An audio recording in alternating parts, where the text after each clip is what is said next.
Hi, friends. Today, I am back here with my friend Daniel Moreno. We're going to talk about some of his train photos. This is the second annual train photo discussion that we've ever had. It's our Christmas tradition. It's our Christmas. This is beautiful. And, last time we spoke about the exact same subject as we're going to talk about today. But the difference with today is he has new train photos. And specifically, the train photos we're talking about are these Christmas train photos where in Chicago, he lives in Chicago, there is a unique train that drives around with Christmas lights all over it. It's very fantastic. He's been taking photos of these trains for how many years now have you been doing this? This will be like the fourth year now. Fourth year. Look at this. Yeah. He's an expert Christmas train photographer. I want to have another conversation because I think it would be interesting to just see how things have progressed, how maybe thought processes and approaches have progressed, and just to kind of, talk about some fun photos once more. Does that sound good to you, Daniel? Sounds very good. Yeah. Excellent. Excellent. All right. So I'm going to move this over here really quick, and then we're going to bring the screen on in there. And here we are. So I wanted to talk about this one first. And the reason why is because I have a video that I just recorded, which is probably out by now for you guys. The last photo in that video is actually this one. So you don't know this, Daniel, but okay. I gushed in enthusiasm over this photo because I think it is so amazingly well done. It is so technically excellent. I can't imagine that you took this photo and just thought it was boring after you took it. You must have been very happy about this. No, I was like, oh my God, what I just got, What have I done? Yeah. It was it's such a fun moment to get right there. I like, that there's kind of photo that you take and I got it. Like what I'm thinking, I got what I wanted, Like, yeah. There's just so many things that came together in this one. It's so serendipitously awesome. And also the fact that you got this photo, I just realized this, you got this photo with the Christmas train. It's not that you just had a random train coming over at the same time, which would have been hard enough to get that to coordinate. But you had the Christmas train coming over the top with this train and the closest to us in the foreground. One thing I'm wondering is, what were both of these trains moving? I one of the things I said in my breakdown in the video is that there's a kinetic quality to this photo because it feels like both of them are moving past each other. That's just the sense I have when I look at it. But were both of these trains actually moving? Yeah, and so it was not planned the two trains are gonna pass at the same time, Yeah. It's like I'm just there waiting for the shot. Like what I was waiting is just like the train above there is the Christmas train, and it was already. I feel like it would have been already like a good photo, like a good composition with the Willis Tower and the train Christmas train there. But this train, the one that is like coming towards the camera, is coming from a tunnel, so it's coming out from a tunnel. So the one coming towards us was coming out of underground, and then the one on top was just coming across the bridge. Yeah, exactly. But like the intercept in that moment from that perspective. Fancy. It gives you so much to see in the photo. I feel like it gives you like the background. You have like almost levels in the photo. Where you can read it. A lot of street photos, when you take them, you kind of immediately get the point, and it's just there and very easy to process.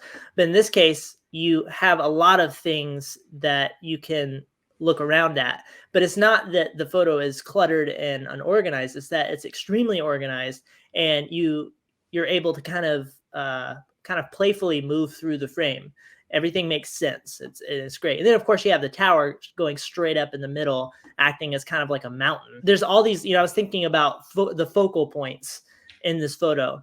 And you have the headlights, which I think is a strong focal point. You have the Christmas train going through, which is a focal point because of how bright it is. And then you have the tower itself and then the lights on top acting as another. So you have kind of three different subjects here. Well, thank you for commenting. I really like that you can see it that way because I feel it that way as well. Like I feel like even by the positions in the like in a 3D space, they are like in the front, the middle, and in the back. Like all the Yeah, stuff right. that we are jumping from one to another. The fact that the other train is coming, it lets you know that this train is special as well. Like the Christmas train is special because this is the regular train that is coming towards, but this one is like something different.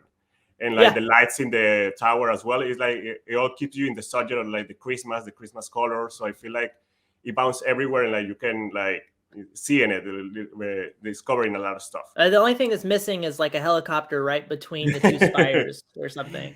So I should have asked this. An Omni. Oh, go ahead. Oh, what? Like an aliens or something to add it something. Oh yeah, UFO. yeah, Definitely. an UFO. I should have asked you this first, but what gear did you use for this? Also, this is with a A7 IV Mark Oh, IV great. with a 70 to 200 2.8. Ah, yes. How do you like the 2.8? I have the F4 version, but how do you like the 2.8 version? Oh, it's great, but especially if you are doing like stuff like portraits or you want to isolate your subject. I feel like for this kind of landscape, you don't need actually that the short aperture. You can you need even more like closer, more like 4. It would be good for this kind of like landscape, that kind of stuff, because you want a lot of stuff in focus. It depends a lot of what you need, but like it's always good to have the versatility of having like the 2.8 that you still can go to the 4 anyway, like. Yeah. So it's funny. I got the 4 because the 2.8 is pretty big, and I thought the 4 would be more manageable, and I found that to be true for me. That it's just more pleasant to use and more manageable. But also, I don't shoot a lot of night photography, so I don't really need to push it to 2.8 all that often. I don't do a lot of shallow depth of field stuff. I used to do more, but I don't do a lot of that. So F4 seemed perfectly fine for me, and it was a good reason to save $1,000+ so there it is. I feel you. Like sometimes like with that lens, I feel like I only take it with me when I have like an objective or like a very planned photo that is like I'm gonna need this. But like when it's just going out for fun or like taking photos without a plan, I don't want to carry this weight that is gonna be like, what about if I never get to use it and it's like just carrying this around? So yeah, I feel in the sense that it has that inconvenience that is like pretty heavy and like big in your backpack. Yeah, well, it really just depends on how much you're willing to put up with the ergonomic situation. That is an f2.8 zoom lens that zooms out to 200 millimeters. Oh, so yeah, let's move down because there's another one that you got from kind of it's a similar photo but a little bit different, probably location. So is now same location. Same location. What? Same location. Wait a second. Oh, it is the same. Oh, wow. Yeah. Actually, so this train that is coming out here, it will be the same train. Only that now it's in this track. You see, like in the. Oh my gosh!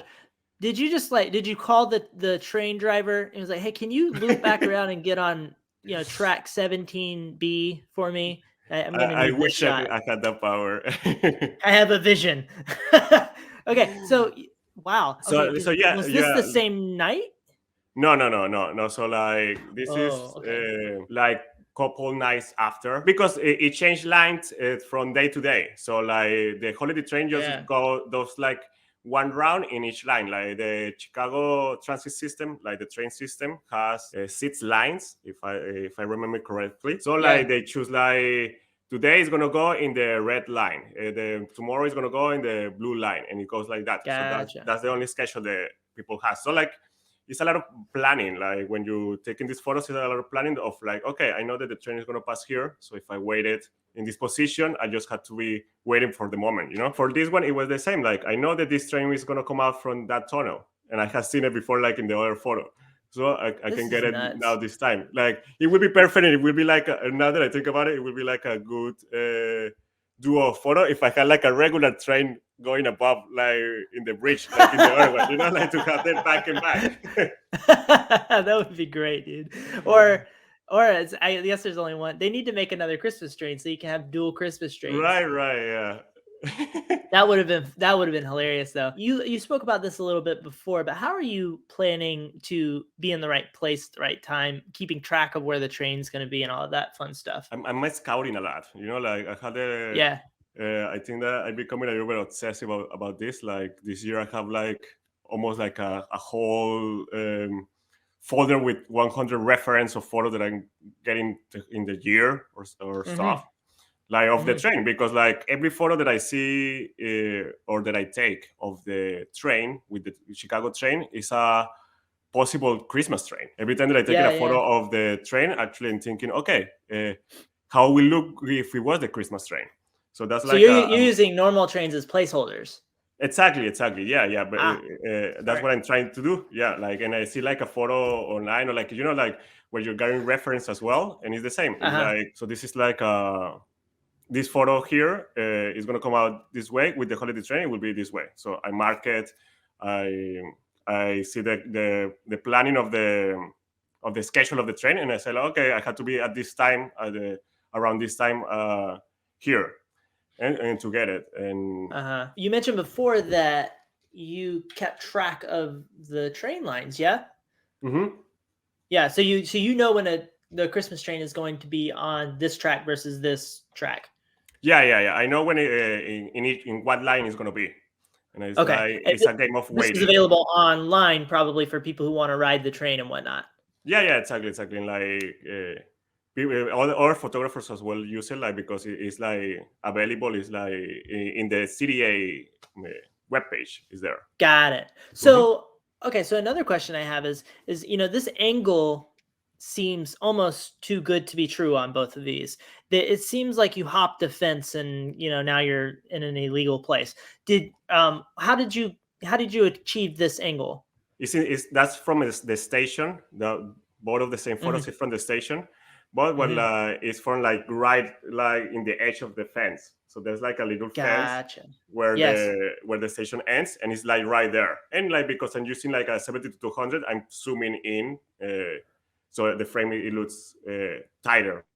Got it. Yeah. So in my head, as I'm looking at this, I just feel like you're kind of in the middle of nowhere on the edge of the train line. So that's really, it's cool that you're able to achieve that look. All right, well, let's move on to this next one. So one of the things that's really fascinating to me about all this time that you've put into photographing these trains is just seeing all of the different angles that you're able to achieve. It really lends to this idea of mastering a specific photo, or I should say in this case a specific subject. In photography, there's always like a little bit of luck, but like luck is to be ready to get the moment, there's something that a phrase that goes like that, or something like that. Serendipity favors the prepared, or something like that, Yeah, exactly. Now I'm curious, I've been to Chicago a couple of times. My sense is that you were by the river. Were you by the river here? It's like a block south from the river. Okay. Yeah. And so if you walk to the left, it will get the river.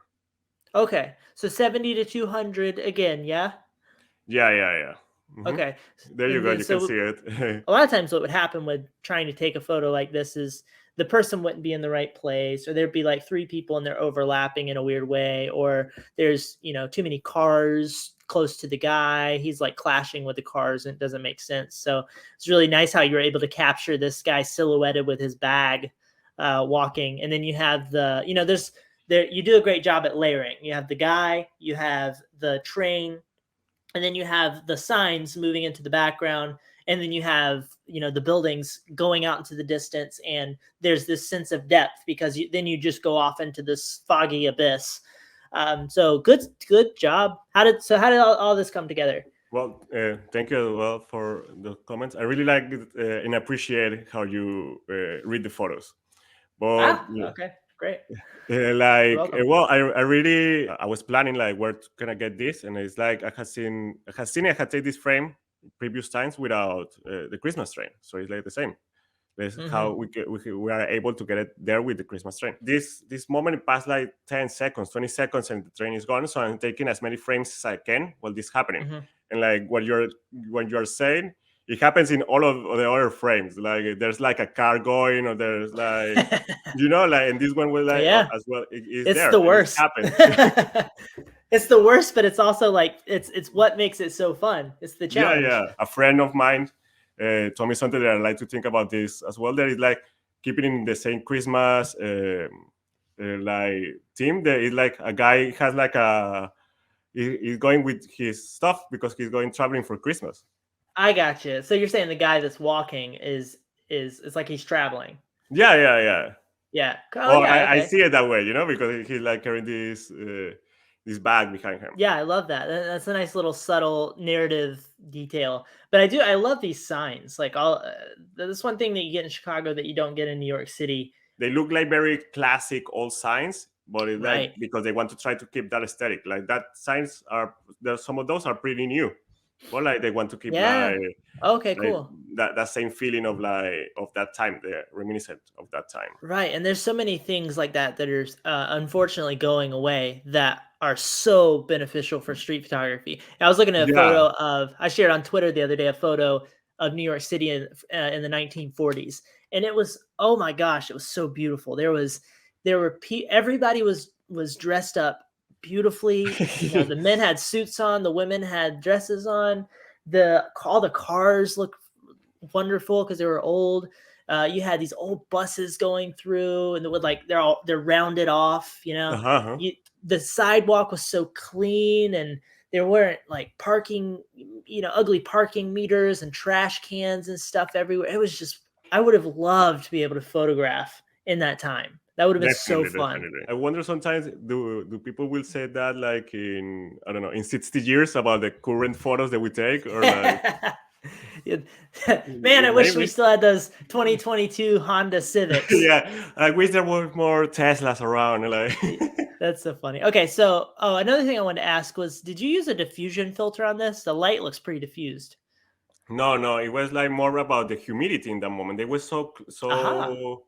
so foggy, like cloudy that day. You can see it in the Oh, background right. how everything like gets very lost on it, and it was like the in the floor as well. You see like it's kind of wet, like the pavement. Yeah. I have a bunch of versions of these photos as well. Even with the holiday train that is passing Mhm. not at the right time or like early. For this photo, even it was like it was still daylight. The sunset hadn't happened yet, and even like I was gonna wait for the second round for Mhm. going, but I realized because it was so misty, so foggy, that it was dark enough that it was gonna work. So Right. that's why I got this one. This is a very good photo. Thank you. Cool. So, all right, let's go to the next one. Much of the train photography you've done is aerial. And I tried to split these up to where we could kind of, have a little bit of aerial, a little bit of on the ground. But I try to do in the this same. case, I try you, to oh, not I got you. focus in Yeah. only one. You've mastered these aerial shots. You've really refined the process. What are you using to take your photos? I'm using a Mavic Air 2. They're from Mavic Air 2. DJI. Mhm. Mhm. And that's the only drone that I have had that I have been using since I got a drone. I gotcha. I Still, was curious if you had upgraded and if you've seen any like benefits, especially in low uh, light, right? Because I would say that's one of the bigger limitations that aerial photography has right now is you are shooting with these tiny little sensors. yeah, yeah, Um, definitely. so what limitations have you run into with that, or do you even Under, care? no, no, no. It's like understanding the limitation of the camera. Like I know that it's gonna be bad at a low light, so I need to like fight that with some other way. Like it's like a beam of light. It's not like Mhm. sharp defined, and that of Yep. course is because I'm leaving like the shorter speed, Yes. longer Yeah, you're signs. dragging the shutter. Yeah, yeah. Yeah, yeah, but I feel like it still adds to the photo. It doesn't take away the fact that the train is not sharp. Actually, it works It for helps. other effects. Yeah, as well. Like you can take 5 photos with different exposures and then like combine them so to get like more dynamic range to be able to Aha. edit it. And all like in this one is the same. I take 5 photos and then I merge them together so we can get like the much light needed. Ah, yes. Oh, that's fancy. So when you're not dragging it, are you feel like you're really hitting a brick wall there, or do you tend to feel like you have enough light? Well, it's about as well like how much do you care about the noise, as well. Right. Like there's a lot of stuff that you can do as well in Photoshop to try to tame the noise and to get like a little bit more sharp. And it's Hmm. about taking like advantage of the tools that you have, and like Hmm. knowing the equipment that you're using at the end of the day, because Right. like at the camera it's got like some limitation, but like there's still so much that you can do inside those limitations that you can have. It's a light, Yep. it's light, he's basically light, so it helps a lot in the photo, because even when I go there, it's going to be super dark, the photo, I know that the train is going to pop because it's just like a, a tube of light in the dark. Hmm. Yeah, you're able to keep the general photo much darker because the emphasis is the train. Yeah, and the train is going to, I know that when the train is gonna get, because I'm seeing this photo and I'm framing it, waiting for the train, and I see it that it's really dark. Yeah. But I know Yeah, that right. as soon as the train is gonna come, it's gonna be lighting up the whole frame. Right. It's not like you're spending money on these exposures. You might as well just push your equipment and see what you can do with it. See how Yeah, far you yeah. can go. And then, you can come back later, or you can go into the edit later and say, "Okay, I don't really like how that turned out. I can't push this far and get away and make it into a photo that I'm happy with." But you might see that even though it's full of noise and whatever, the colors are all kind of wonky because of the incredibly high ISO, you might realize this looks great. This looks fantastic. There's something about the way the light is playing together that works out, really well, because a lot of the photo might be noisy and kind of technically wrong, but if you have a very bright train coming through your scene, that point of light is It's going to make the photo work. It's going to make it come together and make sense. it's a tool, and it's like how you use it. Yeah, It's like yeah, the yeah, same like sometimes you only have your phone in your pocket, but that's the camera that you have. It's like go for the shot. Like you're gonna miss that moment that is happening just because you don't have like the big camera on you or like that kind of stuff. yeah. I love this sort of top down approach because it makes everything become very geometric. And so you have, these wavy lines moving through, and then you have all the little train rectangles all attached together. You have these two bars with light on them, lighting up the trains. And then you have the Christmas train zipping through here.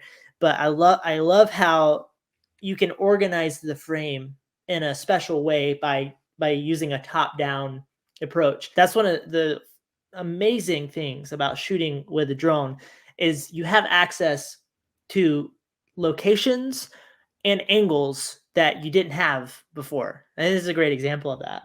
Yeah, that you didn't have like I don't know, like 5 years ago. Like this is or like 10 years ago. Like it's such a new way of using a camera. Like who would Yeah. thought like 10 years ago that we're gonna have like flying cameras, basically. Yeah, right, right. That you Right. can use like, and they're like very affordable or accessible for like the regular people.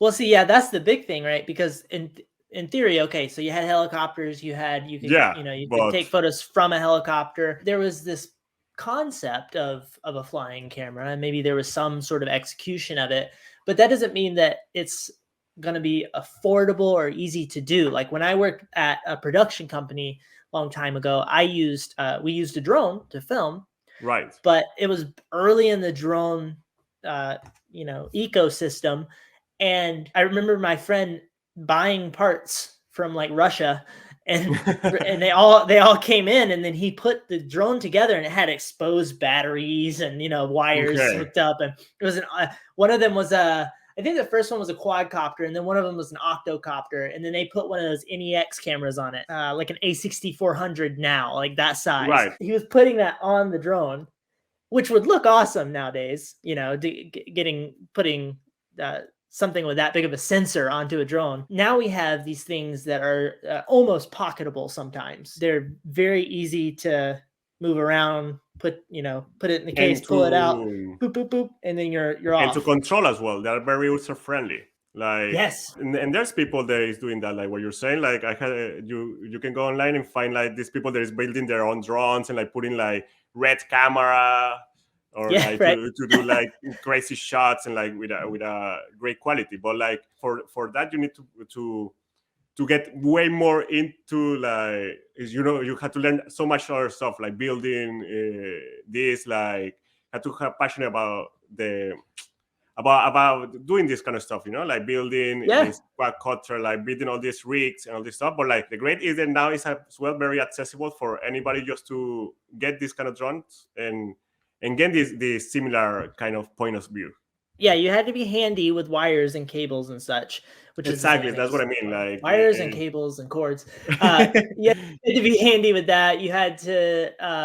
If I were to build a drone today, I would be worried that the battery was going to explode because I got the wrong amps or something. So yeah, you have to that's think kind of about stuff. all of those things. Yeah, and it's not like, and also you can't easily throw.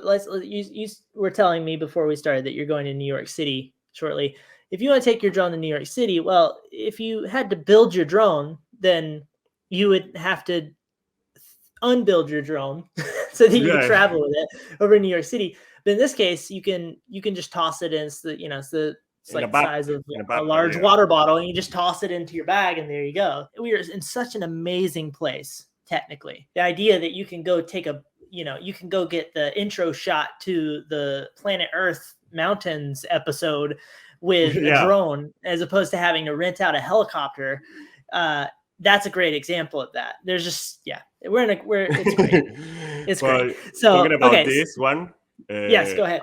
I would say like for more of the drone shots, like especially top down, I plan this photo. It's just like I go to Google Maps and and I start to look where could look good the train, where Uh-huh. can the placement be good of the train, and it's like, oh yeah, here, boom, and I take a screenshot and I have the photo from Google Maps, and it's like, okay, I just had to go and take it now. That's so funny. And I mean, you basically just grabbed a Google Earth, image in real life. Now we have another top down. We have what looks like a very long train coming through the frame. And once again, we're dragging the shutter. You can even see that some of the cars are blurring down there. Now, I remember you told me that you stitched together a couple of trains in our last talk.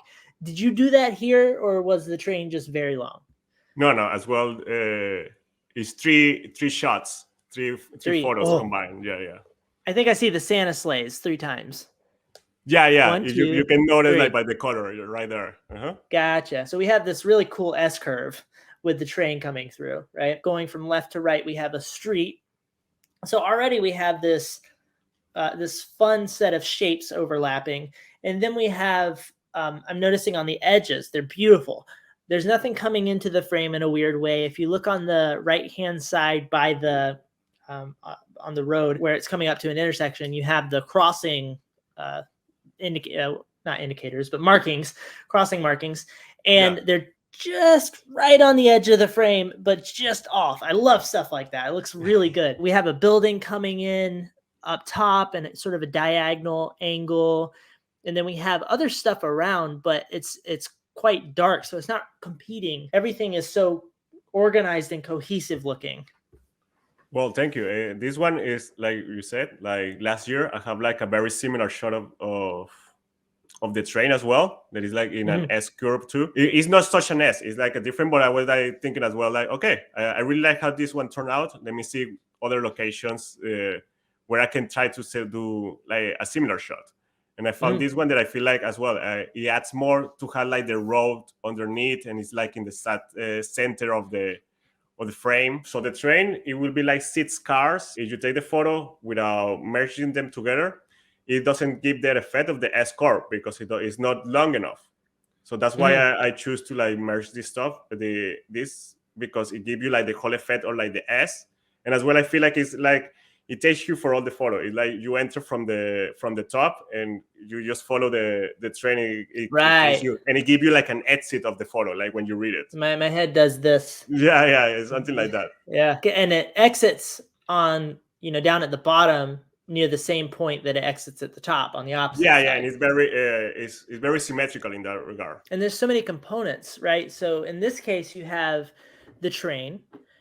Now, if you were to take this photo in the daytime, it would be a very different photo. So you have light to consider. So we have subject, Yeah. we have light, we have background. We have to make sure the background is doing what we need it to do. There are like There's so 12 many different elements to put variables. in, yeah, and like in the street photography, even when you are taking photos and they seems like random moments in life, there's a sense that in the good photos that everything was there because the photographer wanted to be there, or like because Aha.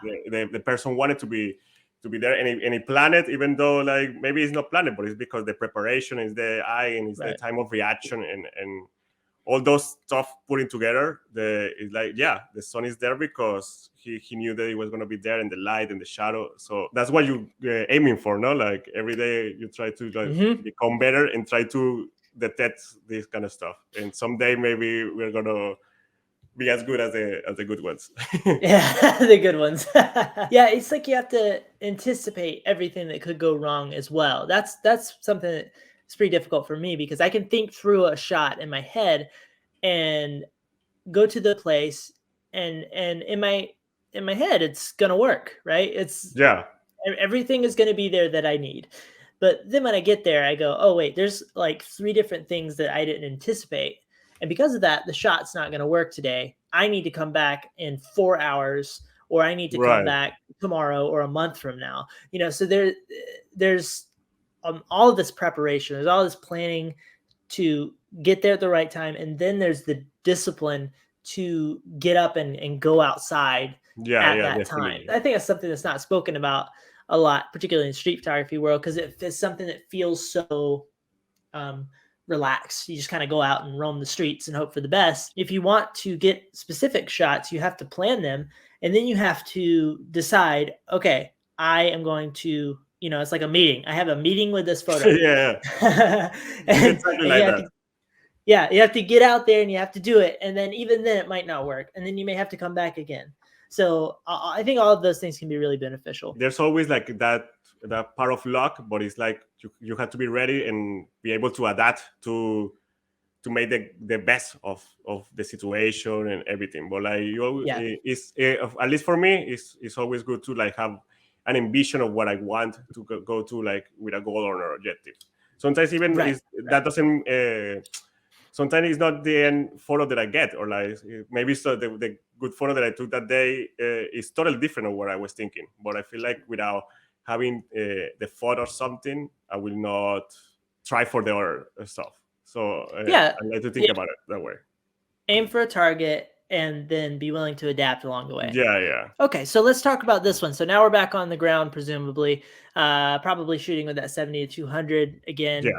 And we are looking at a train. We have the Willis Tower in the background, way in the distance. We have a very high bridge that the train's on, over road train track situation. Mhm. What is interesting to me about this photo is you took a similar photo, but the track was on the other side. The whole photo was kind of flipped. So I'm curious, is this a different location? Did you flip the photo? What's happening here? I'm confused. So I probably I know what photo you are talking about. I'm in Uh-huh. this one. I'm actually there's like a little bridge like in the middle Mhm. of this platform. Like you can see like there in the front. There's like a big metal piece. Did you see it? Yeah. Oh, Yeah. sorry. Hold on. Okay. I got a notification. I was making sure it didn't show up. Is it the brown piece? Yeah, yeah. So that there's like a Got it. bridge at the same height where I'm standing, where I'm taking this photo. Got it. Yep. So the photo that you are talking about is like because the bridge goes all the way across the street. So if you go to the other side of the street, and the train coming in the different direction, you're gonna get like a very similar photo, Uh-huh. but with the train in the other side. So it's basically the same location, only the crossing from one side of the bridge to the other. Okay. So what time did you take this photo? So this would be like around, I would say, 5 p.m. 5 p.m. Okay. Yeah. This is like a little bit after sunset that you can see like Mhm. it's more like a blue hour. It's not like totally dark in the background. Like I've been saying, like it's about planning, and it's like to be able to have like this already frames in mind. So here I was taking this photo with my camera, and I was taking another photo with the drone at the same time. So I'm like camera here and drone in this one, in this hand, and I like pressing this shutter from both sides. Dude, that's awesome.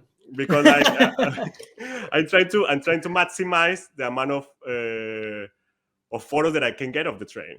So like if I The can. hardest working photographer in Chicago right here. One other thing that's really interesting about this photo compositionally is that you have the tower and the train kind of on the same level horizontally. I think that's kind of fun. Oh yeah, and it's like and here as well. It's like this is very zoom in, so like I'm in a very long distance. This is like probably Right, like like a lot of compression, yeah. yeah, and like because this is probably like at 200 millimeters, so there's a lot of Uh-huh. compression that helps to that as well. Okay, cool. Well, so my wife just let me know she has a meeting, so let's squeeze through these last couple of photos really quick if we can. Hopefully we might have to stop short. Maybe we'll get back on this another time. Well, you know what? We're going to have to come back to these photos, I think. So let's just talk about this one really quick, and then we'll make another date to talk about the rest of these. This one, we have a train coming either probably going away from us. Yeah, that one is coming towards. So coming towards. Okay. yeah. I was looking at the light streak and thinking, it looks like it's kind of like disappearing as it comes back. Yeah, it's not like you can read a shutter drag all that well sometimes, but so you have the city, all the kind of these brownish yellowish lights, and we have the tall towers in the background. Once again, the Willis Tower is hanging out. You can't put that building in the middle too much.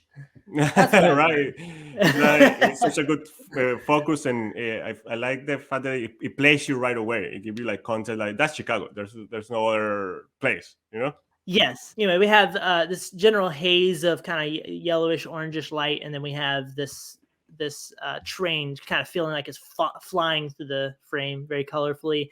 Much different angle than what we've been having with these top-down shots. Lots of depth here, interesting curve. So how did this one play out?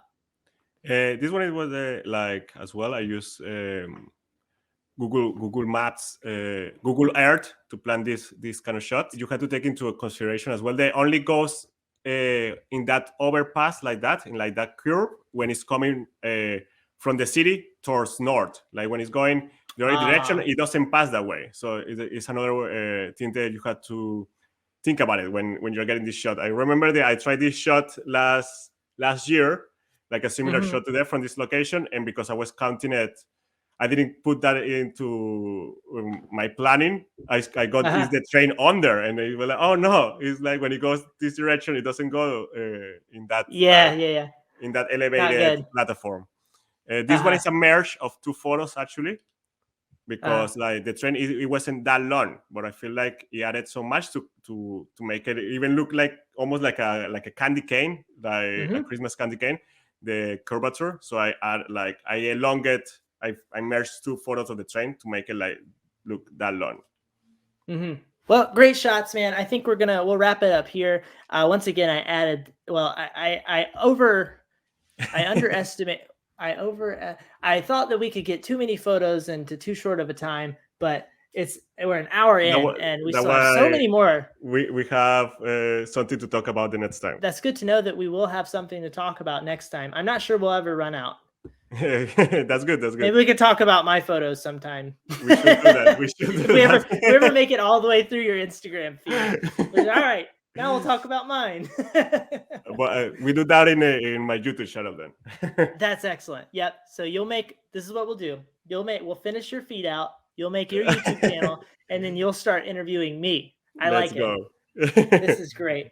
This is positive growth. Daniel, thank you so much again for a little bit of your time to chat about your photos. It was just as fun as last time, maybe even more fun. But yeah, you guys check him out on Instagram. He's very talented. He's a master of composing photos in Chicago and really in any city that he approaches. I'm sure I would love to see him go to Tokyo or something of the sort. So one day. Cool. Well, thank you so much, James, for having me. I really appreciate you considering me for your videos. It made me feel humble with all your words, but like, yeah, next time definitely we have to talk about your photos, and it's always Okay, pleasure. sounds good. Sounds good. We'll mix it in. We'll just have a little bit of yours, a little bit of mine. Salt and pepper. Yeah. There you go. There you go. All right, cool, man. Well, you guys have a good one, and I'm gonna end the recording now. Goodbye.